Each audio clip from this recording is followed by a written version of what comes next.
feel like I should be doing something.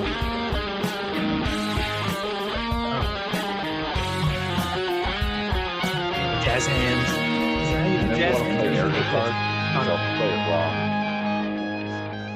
Whatever.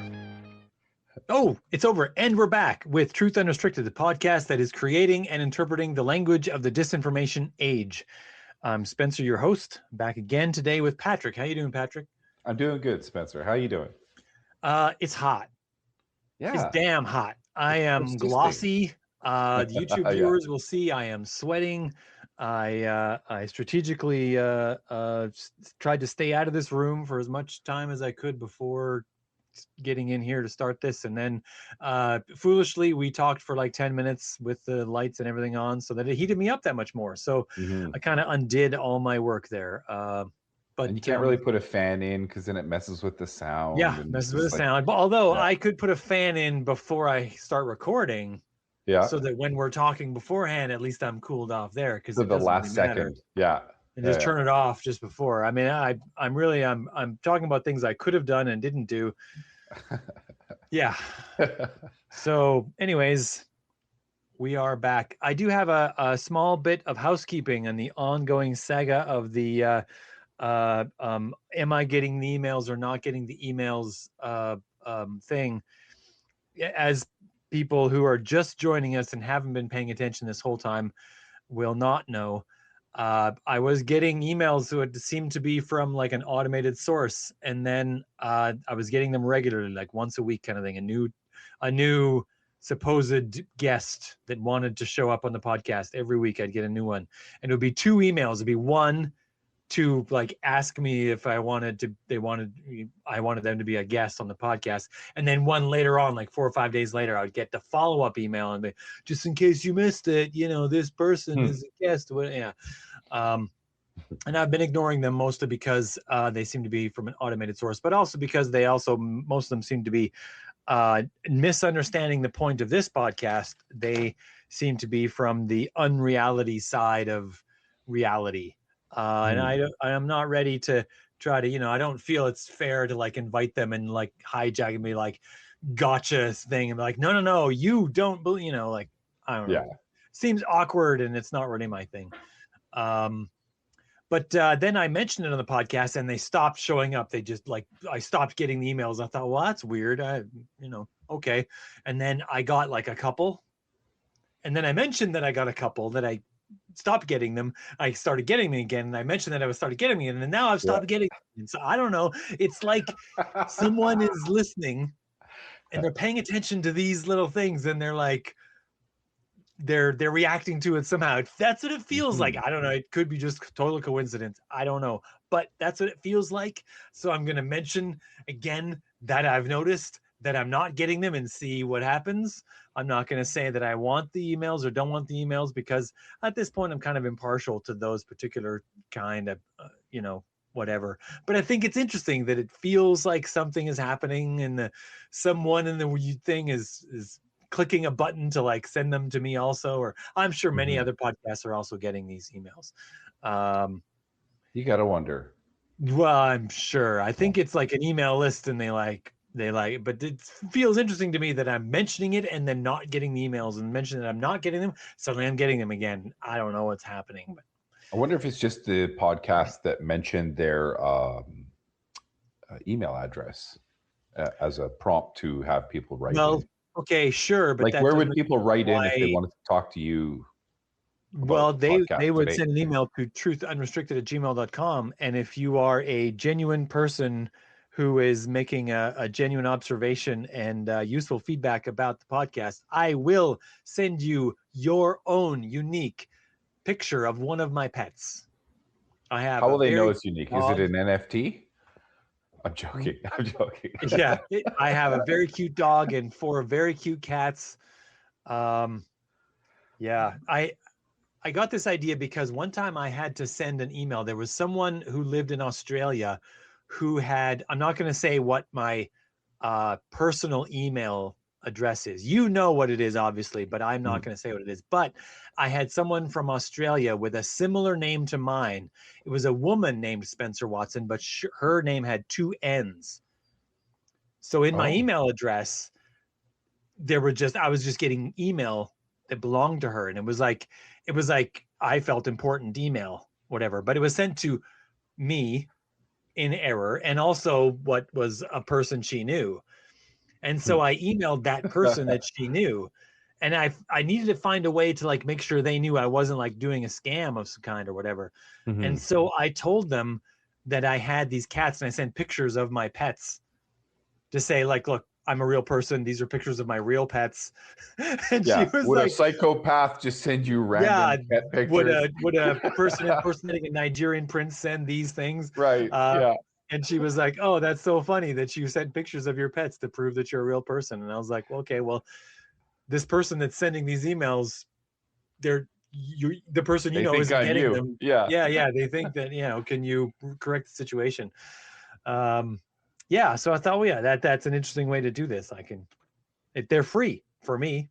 I don't have to put a lot of work into it. I love taking pictures of my pets, and you'll get your very own one that's not the same as what anyone else gets. By the way, no one has taken me up on this offer, and my pets are starting to feel like they're unloved. So yeah, do that. People write thing. in for the pets. For the pets. Just do it for the pet pictures. Yeah. Like, who doesn't want pictures of cute animals?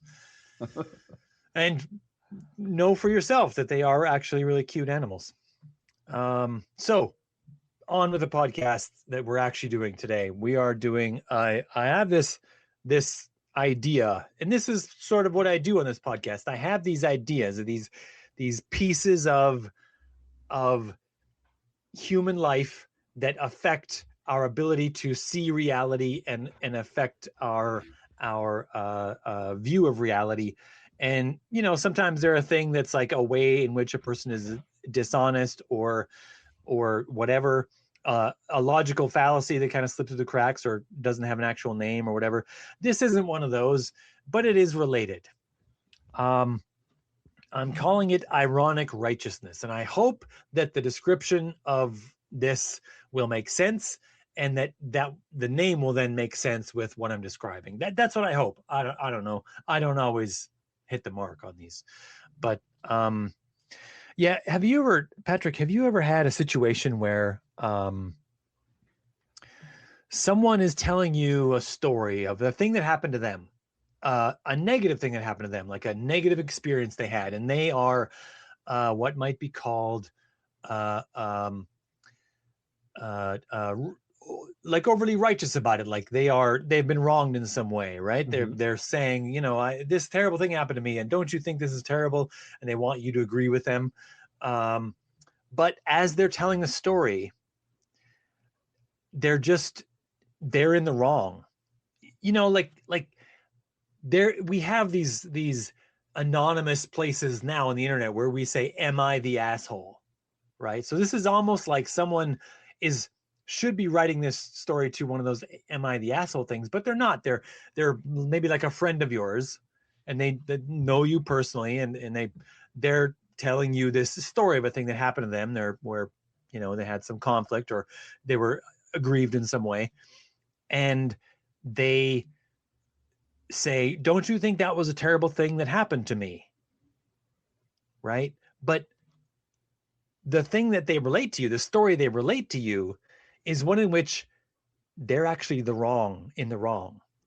Mm-hmm. And have you ever had this situation happen to you where you had someone that was a friend? I mean, did I ever do it to you? Because I think people do this from time to time, and in a lot of cases it's fairly small things or whatever, and we kind of say, yeah, that sucks or whatever. I think when you describe this to me, there's a kind of a dynamic that where you look at one situation where somebody says, this person wronged me, and they're upset about it. But there's a difference between that simple, like someone wronged me and I'm upset, and the sense that someone wronged me, but they should have known better. Yes, that's right. That added little bit of seasoning to it where my pride gets involved. Yeah. And I'm not even able to see where I had an opportunity to either create a better outcome or at least own my part in it. Right? Yeah. So yeah, I have seen what you're talking about, I think. Right. And I mean, I know someone that did this to me once, and what this person, the story they related to me is a big reason why I eventually added this topic to the list of topics to do on this podcast, and bother to come up with a name for it. And I know them, but they're not a friend on Facebook. I don't think they listen to this podcast, but maybe someone they know does. I don't know, because people I know listen to this podcast. I don't know. But so I'm dipping my toes across a sort of a personal reality line. I don't really care what this person thinks of me. Maybe someone else will recognize the story. I don't know, maybe. So Well, I if the once particulars of the story stand out enough to I'm going spell to out try who to it is make for it certain people, as general yeah, as possible, so that it's not sure, like some people will who know me listen to this and be like, yeah, "Oh, that's so and so. Oh, dishing the dirt today," like, yeah, because that's not what this is really about. But I knew a guy once. Okay, he at the time he was a friend of mine, and this is the reason why he was telling me this story, was that he was living in a camper that was on the back of his truck at the time, and I asked him why he was living in a camper that was on the back of his truck, and he said that he had been. I was kind of catching up with him. I hadn't talked to him in a kind of a couple years or something. Um, he had been living in an apartment that his mom owned. His mom owned an apartment and was renting it to him. mm-hmm. And I don't know how much the rent was or whatever. I don't know. But he had The stopped camper paying was rent. cheaper than He'd the mom skipped rate. rent. Yeah. He'd skipped rent 1 month. And then the next month, like let's say January, he didn't pay his rent in January. February, he paid his rent, but he didn't pay January's rent. He just paid in February. So he was like a month behind in rent. Mm-hmm. And then his mom kept telling him, you got to catch up on this rent thing or whatever. And he was like, yeah, whatever. And just kept paying the rent. Is just, it's okay to just skip January. And she kept, every month she'd come to collect the rent, and he would, but he's telling me the story like, oh, well, I was behind in rent or whatever. And 6 months later, I was still behind the rent. And then she kicked me out. She evicted me. Although, can you believe it? Yeah. In this "can you believe it" sense. Although he also said some bad words about his mother, which I also knew his mother. I mean, I knew him and I knew his mother, and I was like, the whole situation unfolding. I mean, we're also like not just the two of us talking. We're like at a party kind of thing, and there's many other people that both know both of us are there, and he's telling me this, and I'm like, and you're like in your 30s, right? Yeah, I was at the time. I think I was about 30. It's probably about 20 years ago, this story. Yeah. And I was just thinking to myself, like, what made you think that was okay? Like, and I thought to myself, like, I didn't say anything really. I said, I don't know, man. Like, what are you gonna do? Kind of like shrug it off and try to move away from the conversation. Like I was in the mode where I was there to have a good time. I wasn't really there to like get into it with anyone or whatever. And I was just like, I don't know, man, what are you gonna do? Like I was like, I don't know. But I was already at the point with this particular friend where I was like, I'd already gone like a year or more without talking to him, and I was pretty much done. I was like, I don't know, man. Expectations were, and I haven't actually depleted. talked to him since that night 20 years ago. But I was thinking about it afterward, and I was thinking, like, he didn't have to tell me that he was behind in the rent. Like I didn't have any way of knowing that. I didn't have any way of knowing. He told me that part of the story on his own. Mm-hmm. Like he volunteered it. He didn't like, everyone has sort of a right to, tailor the version of the story they tell other people. And everyone does this to some extent. No one tells the complete unvarnished truth about their own life.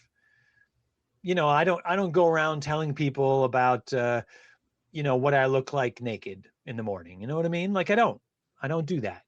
Sounds like an opportunity, but Well, I don't do that. Truth It's not. Unrestricted, the OF version. Yeah. After dark. Yeah. Truth Unrestricted after dark. Yeah.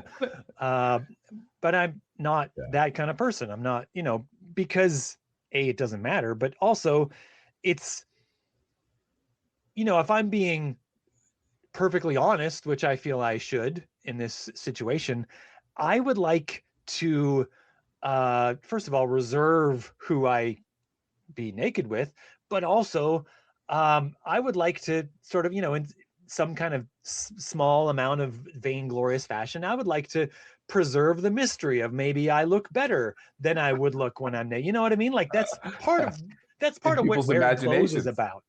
Yes. Is Yeah. to Sure. be able to present yourself in some way that's not merely just what you look like naked.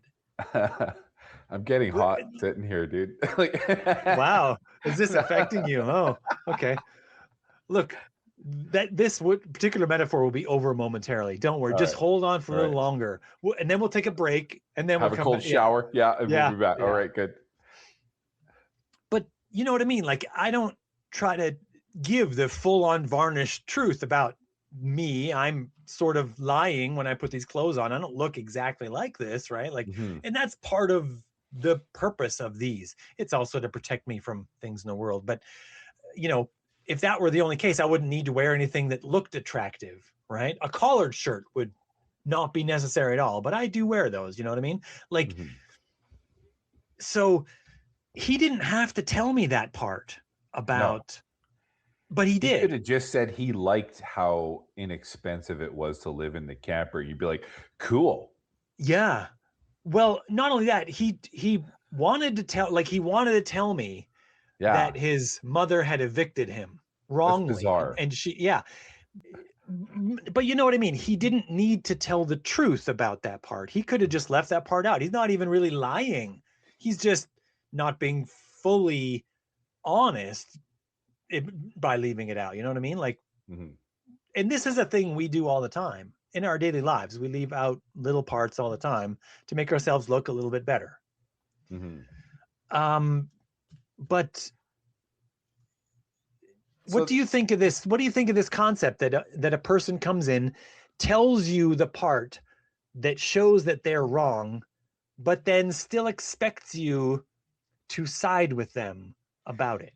It is purely deficient, because clearly this individual cares so much about what you think about the situation, your opinion about this particular event or circumstance, that they've gone to this length to tell you these details and then try to see if you have buy-in for their, like, empathizing with their side of it, when they didn't ever actually go through the steps to think about how this would sound to anybody, to know that, be like, oh, like, if anyone else told me that, why would I be thinking that's okay? Like, how does it ever sound okay? So it's weird when people try to like, they care enough about your opinion, but they don't project what, like, the natural result is going to be of telling you these details, right?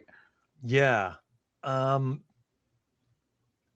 thought I have about this is that it forces a person to sort of, maybe it doesn't force, it encourages a person who gets told this story to make a sort of a choice between their, social relationship and their own level of, like, morality. You know what I mean? Like, and in this situation, humans being humans, we don't always, I would like to say that I always chose morality over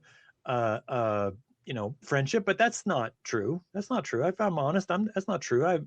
There were times when I sided with my friend and allowed my moral framework to shift that little bit more to include their thing or whatever. Like, that's but being able to point it out and to describe it so that we can maybe identify it and in the future, like, do better. Like, even that night, Exactly. Yeah. like, full disclosure, that night I did get into a thing with him. It wasn't about that specific thing. It was about a whole different thing.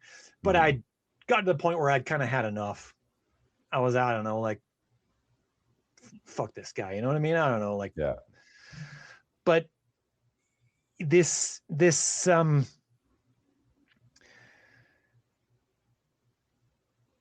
becomes almost like a wedge that sort of can push people out of what they would normally feel is good, and it actually can push people out of what they normally feel is real, you know, because people can come and be like, tell you a ghost story and then want you to be on board with their ghost story. I've had that a lot, actually. People who tell me a ghost story about, this house is haunted. There's sounds in the nighttime, and isn't that crazy? Don't you think that's so crazy that there's ghosts in this house? There's definitely ghosts in this house. Yeah. You think there are, right? Like, yeah, you're on board with me that there's ghosts in this house. That's right. And it sort of like forces you to either tell them that they're not seeing reality. It's just your house shifting. That's what the creaking noises are. Your house slowly settles over time. It's the It has rational nails that explanation. make little noises when the thing shifts a little bit. It's just a thing that happens. It makes you choose between that and saying, oh yeah, hey, ghosts are real, man. Ghosts are, yeah, oh yeah. And I'll tell my own ghost story now, just so I can fit in with this social conversation we're having right now. You know what I mean? Like, yeah. And I think it's a weird behavior, kind of, but it is a thing we do as humans. We will, someone is bullshitting about a thing they once did, some crazy thing, and then they said, isn't that crazy? I'm like, oh yeah, and a similar thing happened to me that's also kind of crazy, but also not really, probably exaggerated to some degree, you know what I mean? Because that's the mood of the thing, everyone's kind of in that thing where they're exaggerating a thing they once did, and someone just volunteers their own story of a thing they exaggerated, of a thing they once did. It's bigger than what really happened, and I think that social atmosphere adds to our general level of willingness to accept unreal things, for starters. Our general, it can add to an inability to know what's real in the end. If there's too much of that in our world, and someone says, yeah, but viruses aren't real. And you as a person, me especially, I mean, as a person that's never done any level of training or schooling in biology, it'd be like, well, I don't know. Yeah, maybe they're right. Maybe they aren't real. Because what do I know? I don't know anything about, So it can make other even more egregious things seem like they're not so egregiously different from reality if you have these other steps involved that are, almost slowly leading you from one thing to another. Yeah. Because it takes a less amount of energy to get somebody to those little minute steps, right? Than it would to try and convince somebody of something enormously different than what they currently think. Yeah. So I call it ironic righteousness because it often presents as righteousness. In my experience that I've seen, it's a person who is coming in as the aggrieved party, saying, don't you agree with me that this was a terrible thing that happened to me? Aren't you on my side in this? Friend of mine, sort of thing.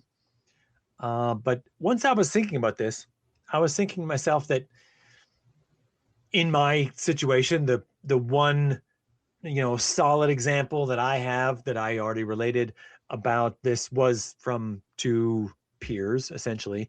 But then I thought to myself, what happens if the person telling the story isn't a peer? What if they're like a boss or something, right? Like, isn't this a new situation where we are sort of there's an added bit of pressure to agree to the unreal Arrest. thing being said, you know? Mhm. I used to work in the oil field. I once sat through a hour-long safety meeting in which 45 minutes of it was a consultant who's for people who are not familiar with the oil field, the consultant is the person who's in charge on site.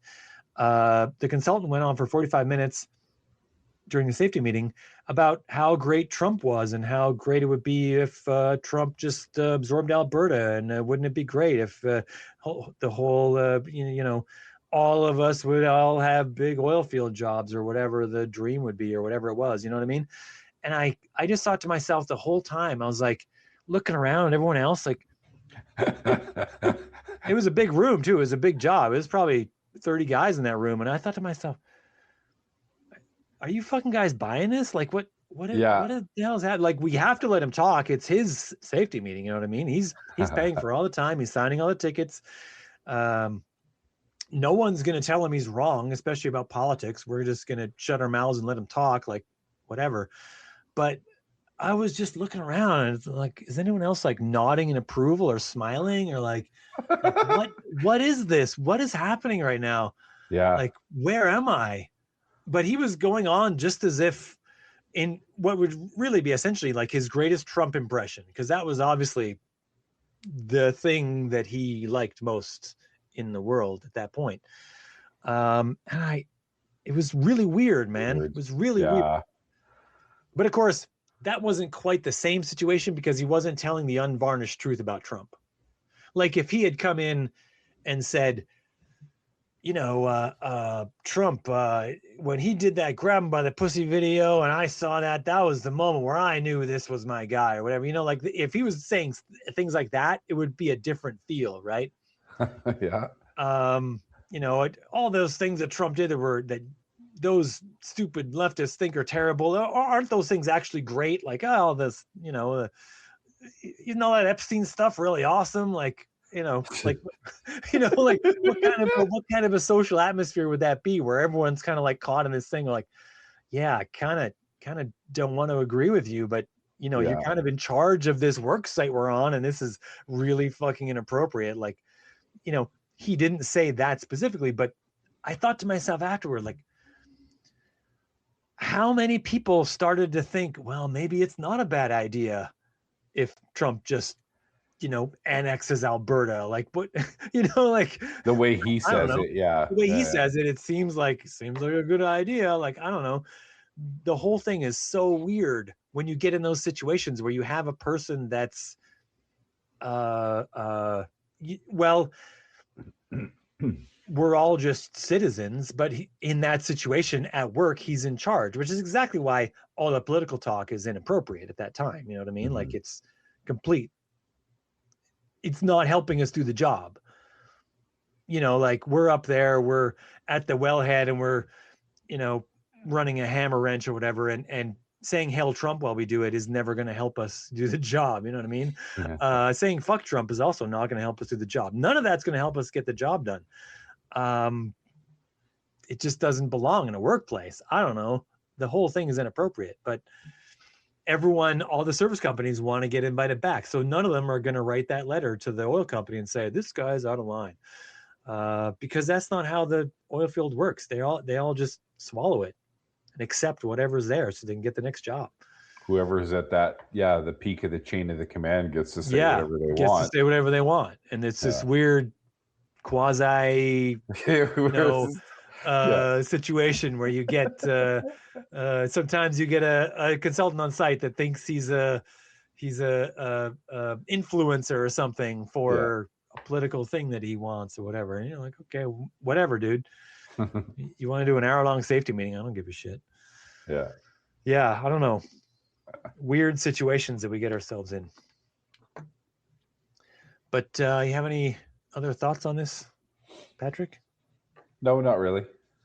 It's No, not it's really. always entertaining in a way when you see people that like, just to go back to the picture painted by this title, is the ironic righteousness, where people just are so outraged or out of sorts about something that it's like, yeah, but it's you. Yeah. It's you. You're the one. Like, Yeah. yeah. Yeah. That's... You see people who essentially walk in, I mean, metaphorically speaking, of course, but they like walk into a restaurant, kick over the first table they see, then say some like outlandish things about, you know, whatever political thing they believe in. And then when they're ushered out, they proclaim that you don't let free speech, you're silencing me for the crazy thing I said. And the whole time it's like, no, dude, we don't want you kicking over tables. Like, yeah, you're just an animal. yeah, you're just an asshole. I don't know, you know, like you can't be here. Go say that stuff somewhere else. I don't know. Yeah, but that's essentially how a lot of these things are. People in the childish way. Like I did it when I was a kid, you know. I did something wrong and then I had to, you know, talk to my mom about it, and I tried to tell her the version that wasn't true, and she saw right through it and said, no. Come on. Yeah. Tell me the truth. Tell me the whole truth. I already know. I just want you to tell me. And people do that online all the time, where they will go and they'll do a whole bunch of things that are wrong, and then they'll say, oh, they just don't like me because I said some things they don't like, you know, because I believe in the opposite of their thing or whatever. And it's like, well, actually, you were kind of an asshole. Yeah. You know, like maybe if you weren't an asshole all the time, maybe other people, you know. Have you thought about not being an asshole? Yeah. Maybe that's right for you. I don't know. Yeah.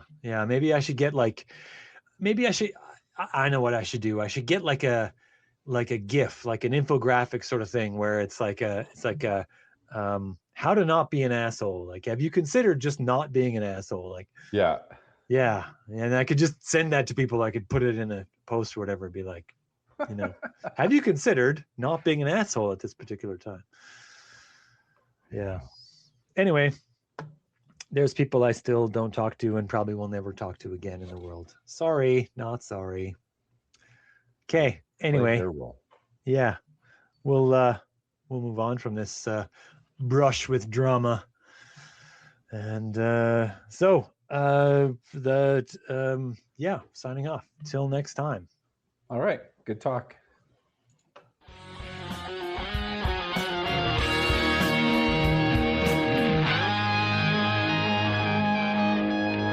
Still have no pets. Looking for the camera. I'm looking for... No, my kids aren't here.